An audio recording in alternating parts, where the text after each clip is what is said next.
Frozen when we give it to him. So this one is slightly thawed on the outside, the inside is still frozen. We give him frozen treats pretty regularly. They are harder. They wear his teeth down, and he likes the cold. He is designed for cold weather.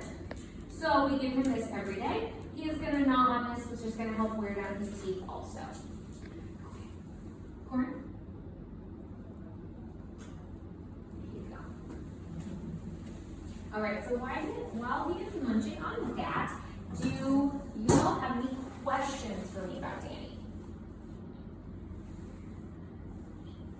Questions, Keisha? No? Okay, so let's talk about his quills then. So that's usually the number one thing when we say porcupine, people think quills. That is absolutely what you should be thinking. So he has 30,000 quills on his body. 30,000, which is insane. They range from ½ an inch long to about 4 to 5 inches long at the longest one. The tiny, tiny ones are on the top of his head right here, the backs of his hands and arms. The longest ones are at his lower back and base of his tail. So when he feels threatened, what he can do, he cannot shoot them out.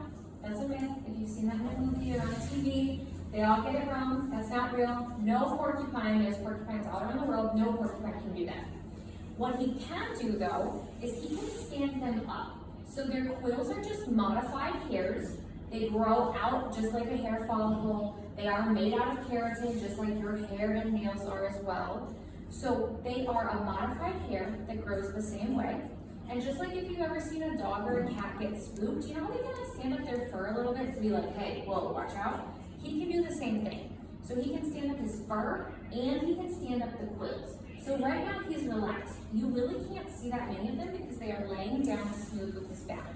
If he feels threatened, he stands them up, he curls over like this, and he backs up towards his predator because his longest quills, the 4 to 5 inch ones, are on his lower back and his tail. He also has thinner fur back there. So not only is the fur thinner, the quills are longer, but it keeps his vital organs, his brain, heart, lungs, as far away from that predator's sharp teeth as possible. So that is how he is going to protect himself. Now, if he can get away, he is going to go immediately run as fast as he can to scale a tree. He has a little bit of speed when he wants to, short burst though. Literally just enough to get like from a predator to a tree, then he is an excellent climber. He's going up and leaving them on the ground.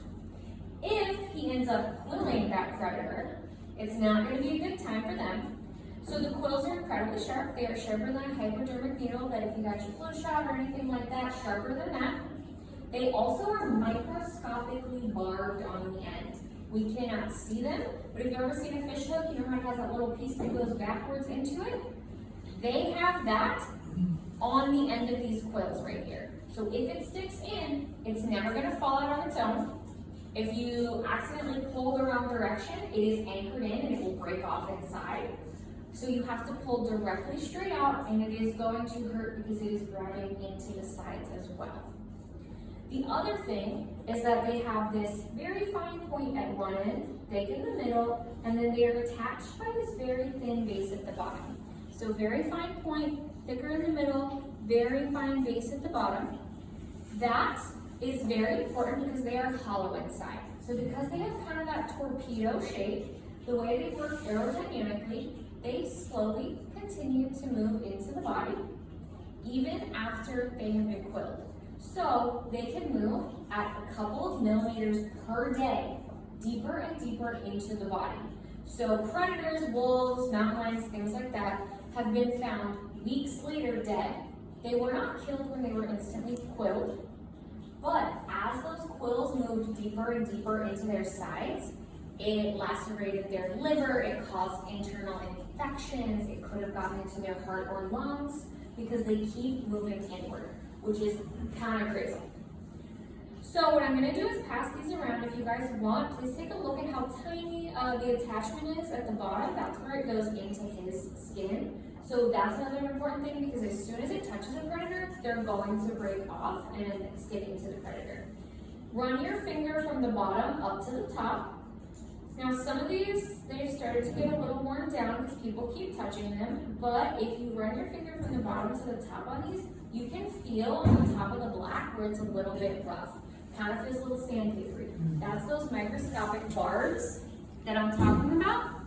And remember, it doesn't feel like much right now, but these have been worn down. We've been using them for like probably 9 months now of people touching them.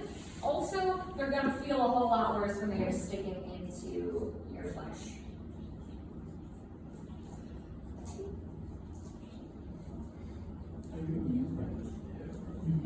I think it's so funny because like I'm one of those people that hearing other people chew just really, really grates on my nerves. Like it irritates so much. But when my animals do it, I'm like, oh, that's so cute. Like I love their little crunchy noises. They're so adorable. But when I hear a person do it, no, absolutely not.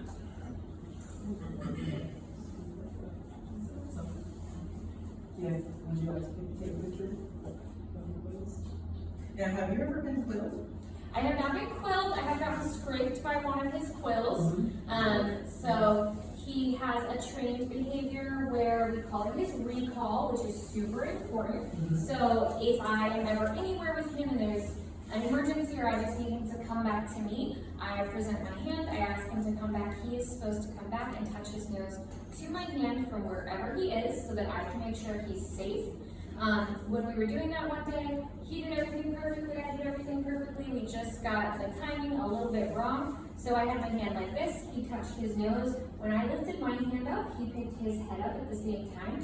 It was one of the short little like half-inch ones right above his eyebrows, but it scraped up my knuckle instantly. It was about an inch long scrape, instantly bleeding, incredibly sharp, it was stinging. It didn't get stuck into me, but I can tell you for sure I was incredibly glad that that's all it was. They're very, very sharp. And he does shed them as well. So because they are hairs, just like our hairs naturally fall out, he naturally sheds quills and then he can regrow them. So they naturally will just sort of fall out. He does shed more than in spring and early summer. He has started to shed a couple more, like October through December, he really wasn't shedding anything. But he's starting, right now we're seeing maybe 1 or 2 a week. When we get to the height of spring and summer, we'll be finding sometimes 1 or 2 a day. But he is shedding them more quickly, but also his metabolism and his body is working more quickly then. So he is growing hairs faster, he is more active, all of those sorts of things.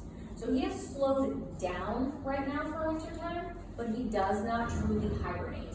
So he is awake all winter long, even in the northern part of their range, up in Alaska, up in Canada.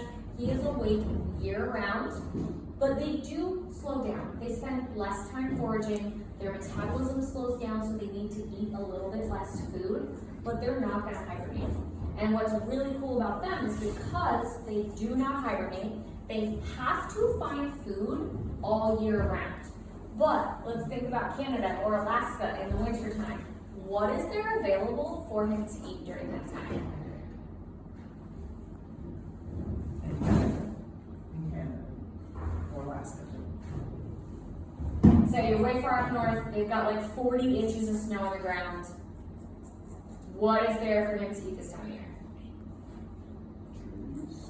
Trees, what type of trees? Take a look outside right now. Do you see lots of leaves?